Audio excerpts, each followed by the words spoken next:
लोगों ने इस एनिमे के पहले के एपिसोड अभी तक नहीं देखे तो आप पहले आई बटन पर क्लिक करके उन्हें देख लीजिए। तो इस एपिसोड के स्टार्ट में टोमो और जुन एक ट्रेन पर था और जो जुन रहता है वो यहाँ पर एक लौते बचे हुए सीट को कैप्चर कर लेता है। टोमो बोलती है तुम बुरे हो और इसी पे जो जुन होता है वो यहाँ पर थोड़ा साइड हट जाता है और वो बोलता है कि तुम यहाँ पर बैठ सकती हो, जगह बाकी है। टोमो खुश हो जाती है और जाकर वो इसके बगल में बैठ जाती है, पर क्योंकि ये दोनों बहुत ज्यादा करीब बैठ जाते हैं तो टोमो को थोड़ा अजीब लगने लगता है। तो यहाँ पर वो खड़ी हो जाती है, वो बोलती है कि मैं खड़ी ही अच्छी हूँ। वो सोचती है कि लड़का तो मुझे कभी लड़की जैसा मानता ही नहीं है। ये लोग जिस बस में जा रहे थे यहाँ पर एक अजीब सा पुट्ठा परवट इंसान रहता है और वो आकर टोमो को छेड़ने लगता है। टोमो इस बात पे बहुत गुस्सा हो जाती है, वो तो इस बंदे को मारना चाहती है पर पता नहीं कि वो चाहती नहीं कि जुन को इस बारे में पता लगे। टोमो को बिल्कुल रोना सा आने लगता है, पर यहीं पर जुन कंट्रोल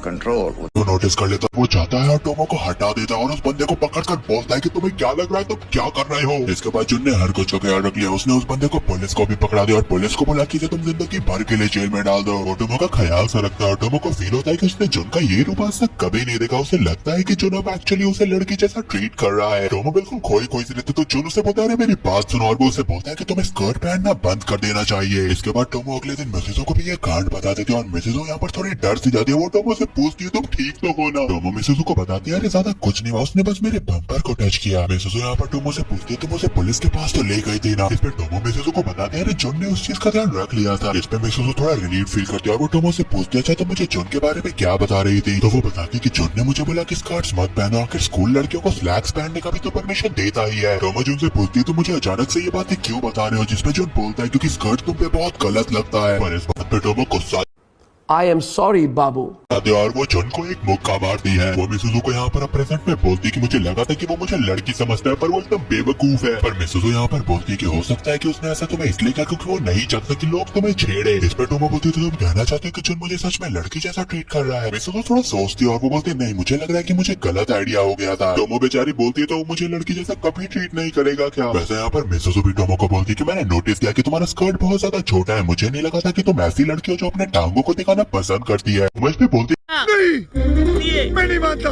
ये छोटा इसलिए क्योंकि इससे मुझे मूव करने में आसानी होती है। मिसेजो बोलती है सच में स्कर्ट तुम्हारे लिए नहीं बना है। वो उसे बोलती है कि एक बार जरा अपना शॉर्ट्स उतारना तो टोमो इस पे शर्मा जाती है। वो बोलती है कि तुम अचानक से परवर्ट क्यों बन रही हो। मिसेजो बोलती है कि मैं ऐसा कुछ भी नहीं कर रही। वो उसे बताती है कि स्कर्ट के नीचे हम और कुछ नहीं पहनते हैं। इस पे टोमो बोलती है तुम झूठ बोल रही हो, अगर हवा है और अगर ये स्कर्ट उड़ गया तो लोगों को सब दिखेगा। तो मिसेजो टोमो को बताती है कि स्कर्ट उसी के लिए होता है और मैंने भी इसके नीचे कुछ नहीं पहना है। टोमो घबराते हुए मिसेजो को बोलती है तुम इस किस्म की लड़की हो क्या, और मिसेजो बोलती है कि मैंने ऐसा कुछ भी नहीं किया कि तुम मुझसे घबराओ। अब इसके बाद हमें दिखाया गया कि मिसेजो जाती है जुन के पास और वो उसे बोलती है कि मैंने सुना है कि तुम्हारी टोमो से लड़ाई हो गई है। जुन इस पे कुछ रिप्लाई नहीं करता और वो आगे बढ़ जाता है, पर यहीं पर मिसेजो से बताती है कि टोमो तुम्हारा वेट कर रही है, वो तुम्हारे साथ घर जाना चाहते हैं यार। इस पे भगा आता है जुन मिसेजो के पास और वो अभी मजा आएगा ना।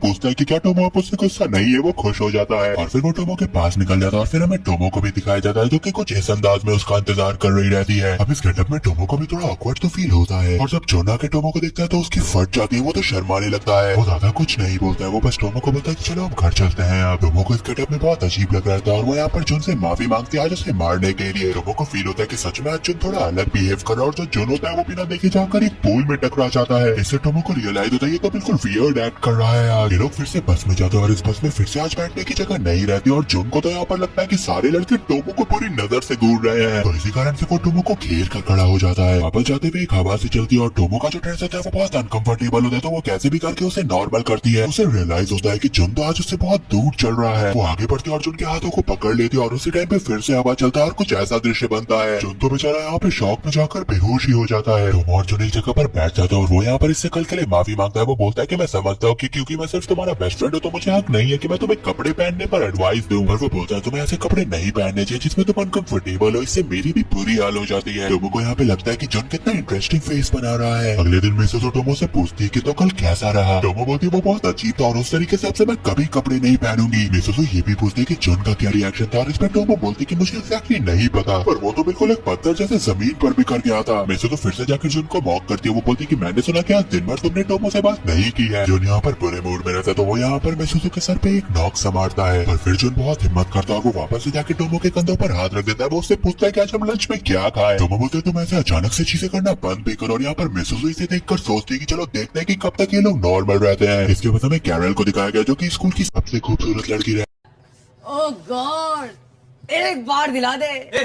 टोमो भी इसे देखती है और वो बोलती कि देखो हर रोज की तरह इसके चारों तरफ तो लड़के ही लड़के हैं। टोमो मिसेज़ु से पूछती कि आखिर मैं उसकी जैसी कैसे बनूं, और इसमें मिसेज़ु बोलती कि तुम्हारे हाथ में जो डम्बल है उसे तुम नीचे रख दो पहले। तो वो टोमो को बताते कि वो सिर्फ पॉपुलर इसलिए नहीं क्योंकि वो खूबसूरत है, पर वो इकलौती इंग्लिश स्टूडेंट है यहाँ पर, इसलिए वो थोड़ी प्रीमियम है। और वो ये भी बताती कि इसकी पर्सनैलिटी बिल्कुल सॉफ्ट और डिफेंसलेस है, इस कारण से लड़के इसकी तरफ आकर्षित होते हैं। टोमो को डिफेंसलेस होना अच्छा क्यों है, ऐसे तो कोई भी तुम्हें मार के चला जाएगा। इस पे मिसेज़ु बोलती कि हर चीज को तुम मारने पीटने से कंपेयर मत किया करो। टोमो यहाँ पर सोचते हुए जा रही थी कि अगर मैं कैरल की दोस्त बन जाऊं तो शायद मुझे पता चले कि उसका ट्रिक क्या है। और यहीं पे उसे मिसाकी दिखता है और इसके साथ तो कैरल रहती है। कैरल को देखकर बोलती है ये तो कॉटन कैंडी है। टोमो मिसाकी से पूछती तुम इसके साथ क्या कर रहे हो, जिसमें मिसाकी बताते कि मेरी दूर की रिलेटिव है। और यहाँ पर जो कैरल होती है वो बताते कि एक्चुअल में हम लोग एंगेज भी है। कैरल ये भी बताते कि हम लोग की तो 3 बार शादी भी हो चुकी है। टोमो के मन में इस बात पर बुरे ख्याल आने लगते, तो यहाँ पर मिसाकी बोलता है अरे शादी मतलब हम लोग बचपन में घर घर खेलते थे उस समय शादी। मिसाकी पूछता है कि तुम दोनों दोस्त हो गए, तो यहाँ पर कैरल बोलती कि मुझे तो ये भी नहीं पता कि ये मेरे क्लास में भी है। वो बोलती है एक्चुअल में मैं लड़कों पे ध्यान नहीं देती। और यहाँ पर टोमो बोलती कि तुम्हें दिखता नहीं क्योंकि मैं एक लड़की हूँ, मैं स्कर्ट में खड़ी हूँ। मिसाकी यहाँ पर टोमो को बोलता है तुम बुरा मत मानो, इसकी बस बातें ही अजीब है, ये बुरी नहीं है। टोमो मिसाकी की बात मान जाती है। कैरल यहाँ पर टोमो को पोक करने लगता है, यहाँ पर मिसाकी डर जाता है। वो बोलता है कैरल को ऐसा मत करो तुम। इसके बाद पता नहीं क्यों कैरल बार बार टोमो को अलग अलग जगह पे जाकर गधा बुलाने लगती है। यहाँ पर मिसेज़ु भी रहती है और टोमो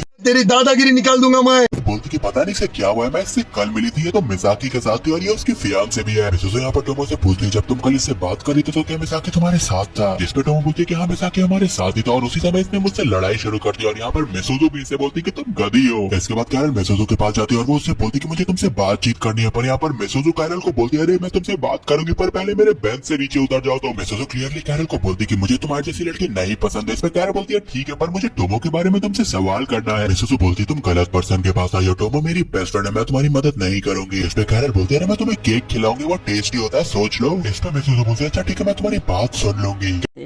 प्यारी समझ गई। कैरल मिसेज़ु से सीधा बोलती है कि मुझे टोमो चा को हराना है। मिसेज़ु बोलती है अरे अपने अंदर के कपट को थोड़ा सा छुपाओ तुम। और वो मनी मन सोचने लगती कि कैसे मैं इस लड़की का इस्तेमाल करूं। और वो कैरल को बोलती है तुम ये करना चाहती हो तो मैं एक बंदे को जानती हूँ जो तुम्हारी मदद कर सके। वो कैरल को जॉन के पास भेज देती है और ये जो कैरल होती है वो तो जाकर उसके लॉकर में छुप जाती है और उससे बोलती कि मुझे तुम्हारी मदद चाहिए। जॉन बोलता है ठीक है पर तुम पहले मेरे लॉकर से निकलो। और इसके बाद ये लोग एक दूसरी जगह पे बात करते हैं। कैरल बोलती है मुझे किसी को हराना है। ऐसे में बड़ा सख्त लौंडा हूं, लेकिन यार यहाँ में पिघल गया। जिस बंदे से मैंने एडवाइस मांगी उसने मुझे तुम्हें रेफर कर दिया। जो यहाँ पर कैरल को मदद करने के लिए रेडी हो जाता है। वो बोलता है कि एक्चुअली में मुझे अपने बॉडी इंप्रूवमेंट क्लब पे कुछ काम करना है तो मैं तुम्हारी मदद कर दूंगा ताकतवर बनने में। वो अपना हाथ उठाकर कैरल को बोलता है कि इस पे मारो। तो और जो कैरल होती है वो इसके फेस पर ही मार देती है। तो झूठ बोलता है अरे मैं तो सोचा था तो मेरे हाथ पे मारोगी। वो कैरल को क्लियरली बोलता है कि तुम तो बहुत कमजोर, एक बिल्ली भी तुम्हें हरा देगी। पर वो उसे विश्वास दिलाता है कि वो उसे इतनी ताकतवर तो बना देगा कि वो एक भालू से भी जीत जाए। इसके बाद अगले दिन टोमो के क्लास में जो होता है वो कैरल को ब्लॉन्डी बोलकर ले जाता है। यहाँ पर कैरल बोलती भी कि मेरा नाम ब्लॉन्डी नहीं है वो कैरल है। टोमो इसे देखकर पगलाने से लगती है। वो यहाँ पर मिसेज़ु को हिलाने लगती है और उससे बोलती कि आखिर ये क्या नौटंकी था अभी। मिसेज़ु यहाँ पर दिमाग लगाती है और वो टोमो को भड़काने लगती है। देखो हो सकता है कि उनके पीछे हो रहा हो, देखो वो कितनी जल्दी यहाँ से गए। जॉन को कैरल की ट्रेनिंग करते हुए दिखाया गया। वो यहाँ पर पहले रनिंग की ट्रेनिंग करते हैं पर कैरल तो थोड़ा सा भागती है और थक कर बैठ जाती है। फिर हमें टोमो को कराटे करते हुए दिखाया गया और उसके मन में सिर्फ जॉन और कैरल ही रहते हैं। वो यहाँ पर बहुत गुस्से में रहते हैं और अपने अपोनेंट को पीट रही है।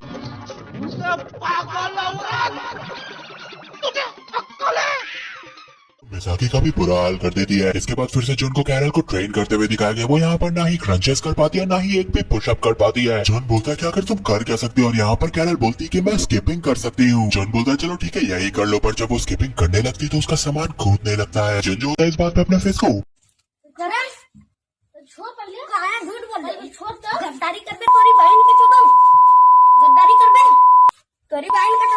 करके खड़ा रहता है। तो इस पर कैरल बोलती है कि तुम क्या कर रहे हो। जॉन बताता है कि मैं नेक एक्सरसाइज कर रहा हूँ। यहीं पर टोमो भी पहुंच जाती है और यहाँ पर जॉन और कैरल इस पोस्चर में खड़े रहते हैं जिससे टोमो को बहुत बुरा फील होता है। वो यहाँ पर इसे एनिमी को पटकना सिखा रहा था और यहाँ पर कैरल टोमो को देखकर बोलती है वो नहीं मेरी एनिमी। जॉन बोलता है तुम टोमो की बात कर रही थी, वो तो बहुत ताकतवर है। टोमो जॉन के कॉलर को पकड़ लेती है और वो उसे बोलती है कि तुम क्या कर रहे हो पागल कहीं के। इसमें जॉन बोलता है कि तुम गुस्सा क्यों रही हो इतना। कैरल को समझ में आ जाता है कि मिसेज़ु ने उसे बोला था कि तुम बस जॉन के साथ रहो, तुम्हें पता चल जाएगा तुम्हें उसे कैसे हराना है। और वो यहाँ पर टोमो को बोलकर निकल जाती है कि हमारी दुश्मनी खत्म हुई और ये भी किसी के साथ मेरी ट्रेनिंग भी चली। इसके बाद मिसेज़ु को कैरल के संग कई कार में जाते हुए दिखाया गया और मिसेज़ु यहाँ पर बोलती कि तुमने तो बोला था कि तुम मुझे केक खिलाओगे तो आखिर अब इस बड़ी कार में क्या कर रहा है। वो ये भी पूछती कि उस काले सूट में वो लड़का कौन है, जिसपे कैरल बोलती कि मुझे नहीं पता। वो बोलती कि मेरे घर में तो ऐसे बहुत सारे काले सूट में लड़के होते हैं। पूछती आखिर तुम पैसा ही ऐसा हो गया। हमारे घर में ऐसा कोई नहीं होता क्या? मिसुजू बोलती है मुझे पता है कि बहुतों के घर में नहीं होते। फिर ये लोग केक खा रहे थे और यहाँ पर कैरल मिसुजू से पूछती कि तुम मेरे संग केक खा रही हो तो क्या तुम अब मेरी दोस्त हो? इस पे मिसुजू बोलती है मुझे पता नहीं क्या तुम दोस्त चाहती भी हो? कैरल इस पे बोलती है कि हाँ मैं बिल्कुल चाहती हूँ, पता नहीं क्यों मेरा कोई भी दोस्त नहीं है। मिसुजू कैरल को बोलती है अगर तुम्हें दोस्त चाहिए तो तुम्हें टोमो से बातचीत करनी चाहिए। जिस पे कैरल बोलती है पर मैं पूरे दिन उससे बुरा बर्ताव कर रही थी। इस पे मिसुजू बोलती है अरे तुम उसका चिंता मत करो, वो तुमसे दोस्ती कर लेगी, वो किसी के भी बातों में आ जाती है। अरे देखो वो मुझे अपना बेस्ट फ्रेंड बोलती है। इस पे कैरल बोलती है वो तुम्हारे बैड पर्सनालिटी के बावजूद तुम्हें अपना बेस्ट फ्रेंड बोलती है और मिसुजू बोलती है इसी कारण से तुम्हारे दोस्त नहीं है। नेक्स्ट कैरल टोमो के पास जाती है पर उसे अचानक से एक दृश्य आता है कि कैसे बचपन में उससे कोई दोस्ती नहीं करता था, सब उसे वियर्ड समझते थे। पर जब वो टोमो से पूछती है दोस्ती के लिए तो टोमो बोलती है हाँ बिल्कुल मैं तुम्हारी दोस्त बनूंगी। और कैरल बोलती है कि तुम तो बिल्कुल एक एंजल हो टोमो, क्योंकि उसे टोमो में एक एंजल दिखती है। और वो यहाँ पर मिसुजू से भी पूछती कि क्या तुम मेरी दोस्त बनोगी? मिसुजू बोलती है हाँ मैं बन जाऊंगी तुम्हारी दोस्त। वो बोलती है आखिर तुम इतनी रिच तो ठहरी। जिस पे कैरल बोलती है तो बहुत अच्छी बात है, मैं खुश हूँ कि मैं अमीर हूँ। इसके बाद टोमो जुन को भी बताती कि उसने कैरल से दोस्ती की और वो ऐसा एक्सपेक्ट नहीं कर रही थी। जुन बोलता है वैसे मिसुजू और कैरल तो लड़कों में बहुत ज्यादा फेमस है। इस पे टोमो बोलती है कि हाँ ये दोनों बहुत ज्यादा गर्ली और क्यूट है। यहाँ पर जुन बोलता है कि वैसे मैं मिसुजू के बारे में ज्यादा नहीं बोल सकता। और टोमो इस पे बोलती है क्या तुम उसे पसंद करते हो? इस पे जुन बोलता है कोई बात नहीं, हाँ ये अलग बात है कि जब हम लोग मिडिल स्कूल में थे तो हमने थोड़ी देर के लिए डेट किया था। जुन को रियलाइज होता है उसने गलती से ये कैसे बता दिया और यहाँ पर टोमो का फेस तो देखने लायक होता है। और गाइस ये एपिसोड तो ये भी खत्म होता है। अगले एपिसोड तक के लिए सायोनारा।